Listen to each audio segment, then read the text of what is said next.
আলোচনা হ'ব লাগিছিল যে অসমত নাৰী সুৰক্ষা প্ৰশ্নটোৰ ওপৰত আলোচনা হ'ব লাগিছিল।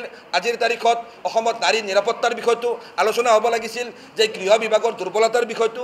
কিন্তু সম্পূৰ্ণ ৰাজনৈতিক উদ্দেশ্য প্ৰণোদিতভাৱে, সম্পূৰ্ণ আচৰিতভাৱে, আশ্চৰ্যজনকভাৱে, দুৰ্ভাগ্যজনকভাৱে সমগ্ৰ বিষয়টো সম্পূৰ্ণভাৱে অসমৰ সংখ্যালঘু সম্প্ৰদায়টোক অপৰাধী কমিউনিটি হিচাপে ইষ্টাব্লিছ কৰিব গৈ আজি সমগ্ৰ অসমতে এক সাম্প্ৰদায়িক বাতাবৰণ সৃষ্টি কৰা হৈছে।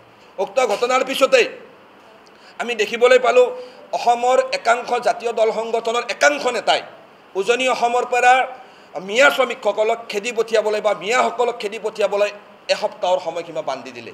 ডক্টৰ হিমন্ত বিশ্ব শৰ্মা ডাঙৰীয়া মুখ্যমন্ত্ৰী হোৱাৰ পিছত অসমৰ সংখ্যালঘু মুছলমানসকলৰ বিৰুদ্ধে যি এক নেৰেটিভ তৈয়াৰ কৰিবলৈ চেষ্টা কৰি আহিছিল, সেই নেৰেটিভ সৃষ্টি কৰিবলৈ আজি ইমান দিনে হিমন্ত বিশ্ব শৰ্মা ডাঙৰীয়াই সংখ্যালঘু মুছলমানৰ বিৰুদ্ধে যিবিলাক মন্তব্য দি আহিছিল, সেই একে কথাবিলাক আজি উজনি অসমৰ একাংশ নেতাৰ মুখত আমি শুনিবলৈ পাইছোঁ। আৰু আমি বুজিবলৈ বাধ্য হৈছোঁ যে আজিৰ তাৰিখত ডক্টৰ হিমন্ত বিশ্ব শৰ্মাৰ ৰাজনৈতিক ভৱিষ্যত সুৰক্ষিত কৰিবলৈ উক্ত জাতীয় সংগঠনৰ নেতাসকলে চেষ্টা কৰি আছে। আৰু তেওঁলোকে যিবিলাক কাম কাজ কৰি আছে, সেই কাম কাজবিলাকৰ দ্বাৰা অসমত বিজেপিৰ ৰাজনৈতিক ভৱিষ্যতে সুৰক্ষিত কৰিবলৈ ডক্টৰ হিমন্ত বিশ্ব শৰ্মা ডাঙৰীয়াৰ নেতৃত্বত প্ৰচেষ্টা চলিছে। নহ'লে আজি গৃহ বিভাগৰ দায়িত্বত ডক্টৰ হিমন্ত বিশ্ব শৰ্মা ডাঙৰীয়া আছে। কেনেকৈ শিৱসাগৰ আৰক্ষী, চৰাইদেউ আৰক্ষীৰ নাকৰ তলত এনেকৈ শ্ৰমিকসকলক বৰ্বৰভাৱে কেনেকৈ প্ৰহাৰ কৰিব পাৰিলে, সেই প্ৰশ্ন আমি ABMC উত্থাপন কৰিছোঁ। নিশ্চয় ইয়াত গৃহ বিভাগৰ দুৰ্বলতা থাকিব, নতুবা গৃহ বিভাগৰ নিৰ্লিপ্ততা থাকিব। আমি স্পষ্টকৈ কৈছোঁ, সেই শ্ৰমিকসকলৰ পিঠিত যিকেইটা কোব পৰিছে, সেই কোবকেইটা অকল সেই শ্ৰমিককেইটাৰ পিঠিত পৰা নাই, সেই কোবকেইটা পৰিছে অসমৰ বৰ্তমানৰ মুখ্যমন্ত্ৰী ডক্টৰ হিমন্ত বিশ্ব শৰ্মা ডাঙৰীয়াই সংবিধানৰ শপত লৈ যে কৈছিল যে তেখেতে আইনৰ দ্বাৰা প্ৰতিষ্ঠিত সংবিধানৰ সম্পূৰ্ণভাৱে ৰক্ষা কৰিব, সকলো শ্ৰেণীৰ জনগণৰ লগত ন্যায় প্ৰতিষ্ঠা কৰিব। সেই বাক্যকেইটাৰ প্ৰত্যেকটা শব্দৰ ওপৰত পৰিছে সেইকেইটা কোব।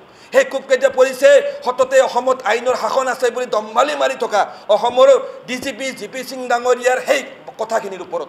সেই কোবকেইটা পৰিছে ভাৰতৰ সংবিধানৰ ওপৰত। সেই কোবকেইটা পৰিছে ভাৰতৰ সংবিধানে ভাৰতৰ প্ৰত্যেকজন নাগৰিকক ভাৰতৰ যিকোনো ঠাইতে ঘূৰি ফুৰি থাকি জীৱন জীৱিকা অৰ্জনৰ যি অধিকাৰ দিছে, সেই অধিকাৰৰ ওপৰত। সেই কোবকেইটা পৰিছে ভাৰতৰ সংবিধানৰ প্ৰস্তাৱনাৰ ওপৰত। আমি ABMC স্পষ্টকৈ কৈছোঁ, আমি উজনি অসমৰ যিসমূহ দল সংগঠনে আজি বিভিন্ন তাত কথা কৈছে, বিভিন্ন নেতাই যি কথাবিলাক কৈছে যে উজনি অসমৰ পৰা মিয়া খেদি দিয়া হ'ব, অসমৰ শুভ বুদ্ধি থকা প্ৰত্যেকজন ব্যক্তিয়ে বুজি উঠিছে যে ডক্টৰ হিমন্ত বিশ্ব শৰ্মা ডাঙৰীয়া মুখ্যমন্ত্ৰী হোৱাৰ পিছত অসমৰ সংখ্যালঘু মুছলমানসকলৰ বিৰুদ্ধে যি এক নেৰেটিভ তৈয়াৰ কৰিবলৈ চেষ্টা কৰি আহিছিল, সেই নেৰেটিভ সৃষ্টি কৰিবলৈ আজি ইমান দিনে হিমন্ত বিশ্ব শৰ্মা ডাঙৰীয়াই সংখ্যালঘু মুছলমানৰ বিৰুদ্ধে যিবিলাক মন্তব্য দি আহিছিল, সেই একে কথাবিলাক আজি উজনি অসমৰ একাংশ নেতাৰ মুখত আমি শুনিবলৈ পাইছোঁ।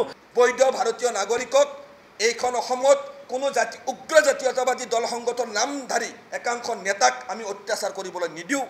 যদি অত্যাচাৰ বন্ধ কৰিবলৈ চৰকাৰী ব্যৱস্থা গ্ৰহণ নকৰে, আমি ABMCয়ে নতুন দিল্লীৰ যন্তৰ মন্তৰলৈকে আমি ব্যাপক গণতান্ত্ৰিক প্ৰতিবাদ কৰি তুলিবলৈ বাধ্য হ'ম। আৰু আমি সৰ্বস্তৰৰ অসমৰ গণতন্ত্ৰত বিশ্বাসী, সংবিধানত বিশ্বাসী, আইনৰ শাসনত বিশ্বাসী জনগণক এই অন্যায় আৰু অত্যাচাৰৰ বিৰুদ্ধে সবলভাৱে মাত মাতিবলৈ আহ্বান জনাইছোঁ।